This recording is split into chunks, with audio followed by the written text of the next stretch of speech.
Should Breeze topic number 2 says,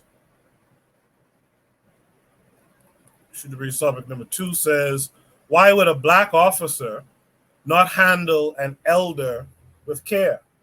What has happened to the younger generation? Of course, this came with a link that takes us to People magazine. An article titled, "A Black Church Deacon Died After Being Tasered. His Arresting Officer Was Just Fired." Right? Johnny Hallman, 62, died in August after being tased during a traffic incident. So I guess these are the people, the cop and the other person. Oh, it looks like there's a video. I'll play the video instead.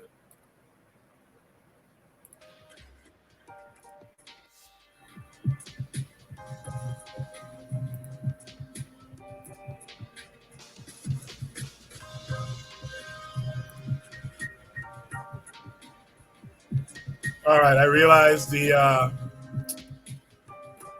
has these captions that you can't see on the screen. It's all good. Johnny Holman Sr. was reportedly driving home from Bible study with fried chicken and an apple pie to share with his wife for dinner when he took a sharp turn. His white Chevrolet Silverado careened into the front of another vehicle on a late Thursday night in August, according to the police report obtained by People. Within hours of the accident, Hallman, who was a church deacon, according to CBS News and the Associated Press, was determined to be the quote-unquote at-fault driver by police. He was handcuffed after allegedly being uncooperative, then tasered and became unconscious and rushed to an Atlanta hospital where he was eventually pronounced dead. Now his arresting officer, Kieran Kimbrough, who is also a black man, has just been fired. The incident remains an active and ongoing investigation by the Georgia Bureau of Investigation. The agency confirms to People, and criminal charges may be filed against Kimbrough in the coming months. Every single person, this is a quote, and life in the city of Atlanta matters to me, says Atlanta Police Chief. Part of my job is to assess, evaluate, and adjust how this police department is carrying out its sworn mission to serve and protect the citizens of this city. So this is the victim. Sharbaum stressed that his decision came only after a diligent review of all the facts while ensuring the due process of his officers.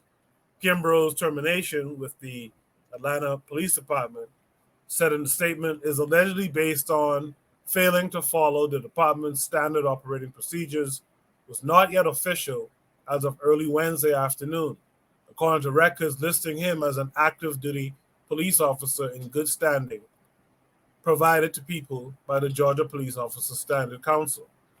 So, here's a case of a black officer doing the most, as they say. Once more we see that. The prompt asks, why would this black officer not handle an elder with care? What has happened to the younger generation? Let me start with Oni on this one. Oni, what say you? I guess I'm gonna repeat it. This is the problem you'll see in America, unfortunately. And I'm saying that because, I don't think these people even got tasers. That's how advanced as technology, man. They walking around with like shotguns and shit. It's weird, man. Like they got these big ass shotguns, like from the 1920s. It's a different city altogether. Why would he not? Yeah, I mean, that's a sad thing though. Like that's also. Like that's like that thing. Like I said, America's a police state. It's like I don't want to use the term because there's other stuff in the news, but they say there are like some places that are like open air prisons. And I used to say that America was like a minimum security prison. People. I think it was KRS-One, who was talking about the overseer and the officer and how they're the same. This is it. I mean, the kind of like police brutality is just something that's gonna happen in the West. Okay, it's going to happen as long as you're living under white folk. It's going to happen. And the reason why I say it's going to happen is because at one point I was reading Lenin in Russia, okay? And he's talking about, oh man, we dealing with police brutality. Okay? So if Lenin in Russia is talking about police brutality, they're saying, hey, look, you know what? The policing in the Western world is different from the policing in the African world. You know, the police in the African world, they are probably going to try to scam you of money, you know, going to try to ask you for money in some sort of fashion. But you know what? Money versus my life, money all the time. You know, that's all I'm saying. Appreciate that, Oni. Thank you. We have from Black Steel. Black Steel, what say you? I think Brother Oni sees Africa through rose-colored glasses. I really do. Because have we so quickly forgotten what happened in Nigeria with the whole End SARS movement, how Nigerian police were beating other black people? This is not a Western problem. Again, this is an anti-black world. And when you have black people who internalize anti-black ideas, you're going to see this. Because let's be honest, I believe it was James Baldwin who said, if you're going to send a cop, if you're going to call the police, for God's sake, send a white cop. Because we understand, we know that black cops do the most because they go out their way to show that they are a part of the white establishment.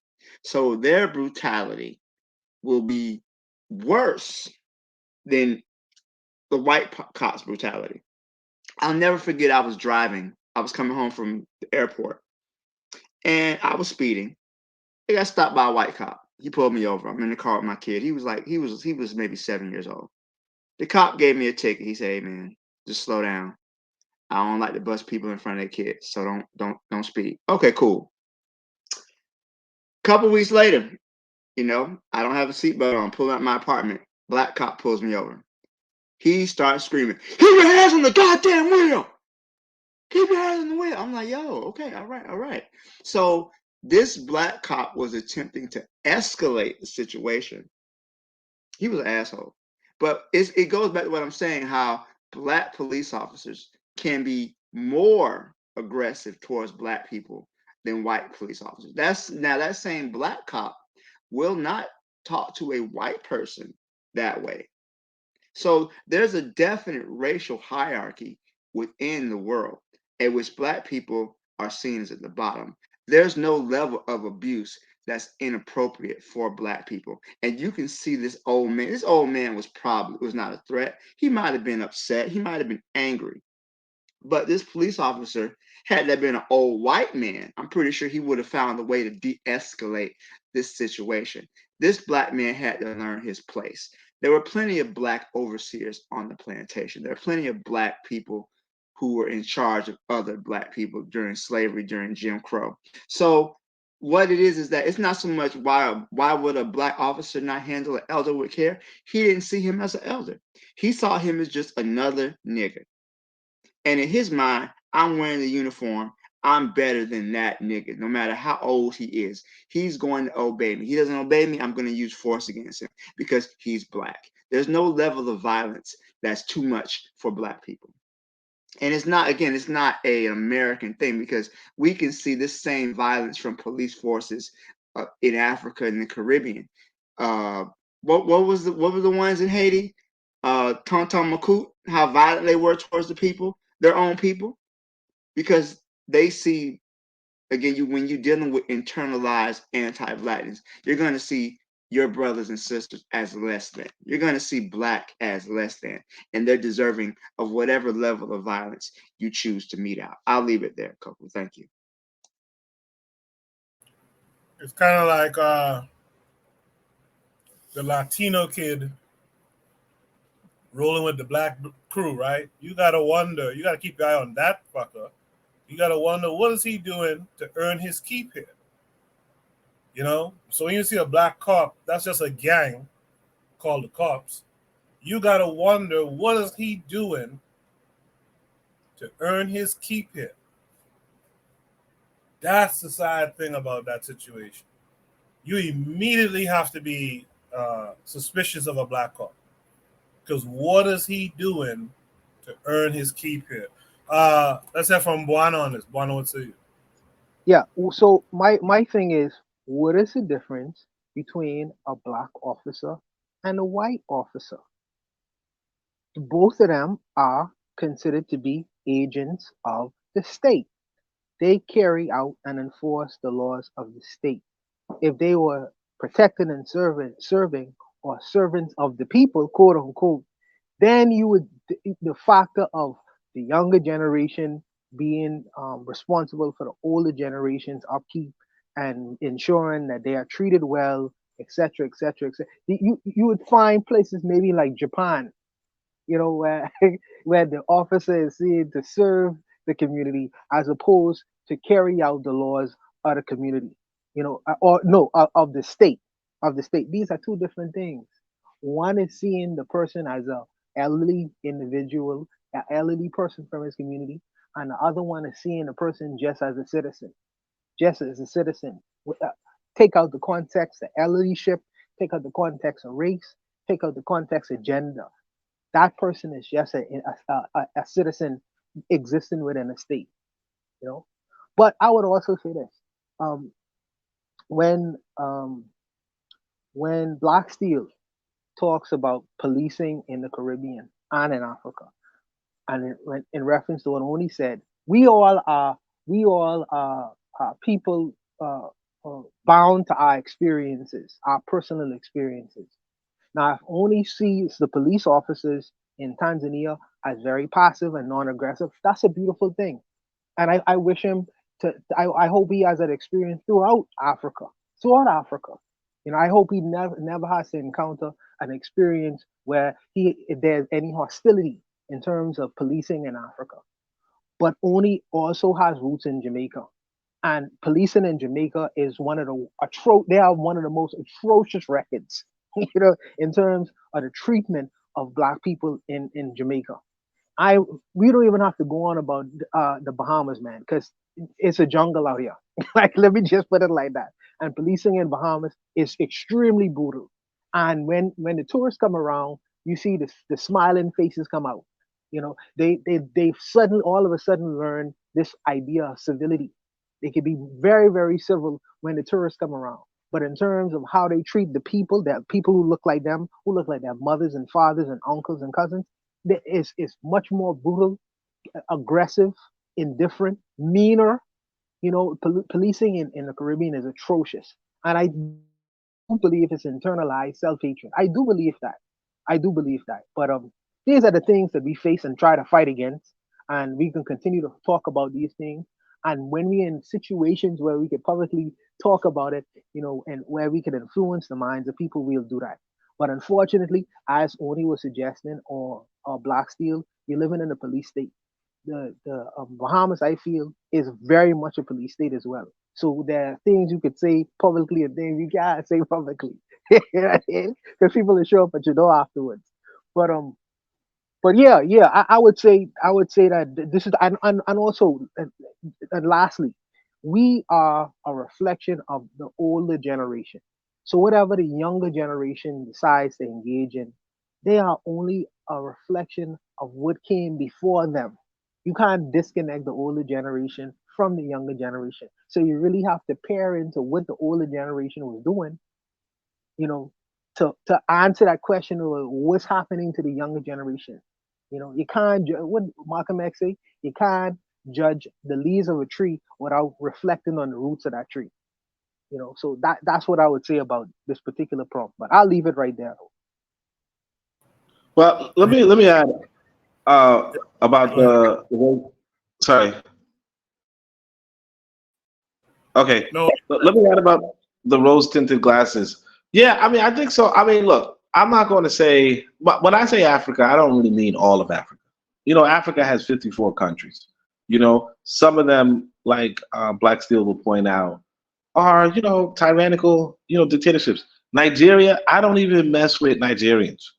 You know what I mean? Like I realize in retrospect, I don't even in retrospect, I realize a lot of the worst takes you're gonna find are gonna come from Nigerians. Not like I'm when it comes to Nigeria, I agree with Trump. You know what I'm saying? No, I'm just joking. No, but seriously, yeah. So it's not every country's the same, and I mean, as far as like what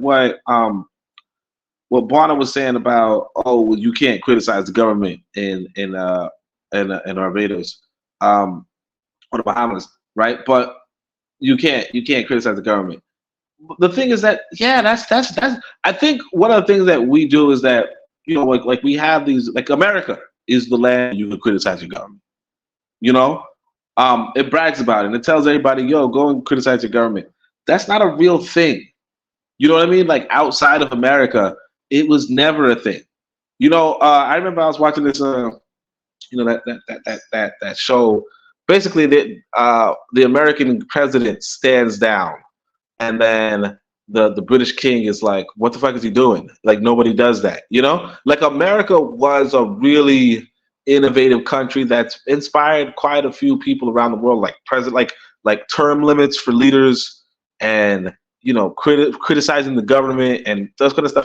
Those are uniquely American things, honestly. Not uniquely American. And I'm not saying that you didn't have that in pre-colonial Africa in some capacity or what have you. But what I'm saying is that as far as the Western world is concerned, America innovated or introduced quite a few civil liberties that we don't really understand. So yeah, I wouldn't call a country a police state because you can't criticize the government.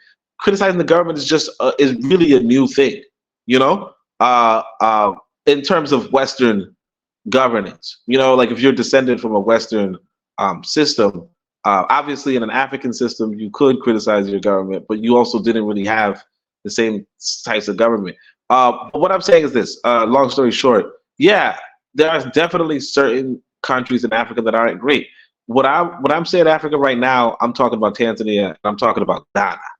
Okay, if I think Black people should look into which countries are good for them, and then if you see that the police are killing this person, that, so and so forth, then you just don't go there. And that's the trouble I find with a lot of people in America, is that they're like, hey, look, there are worse examples in Africa. So what? You're in a bad example yourself.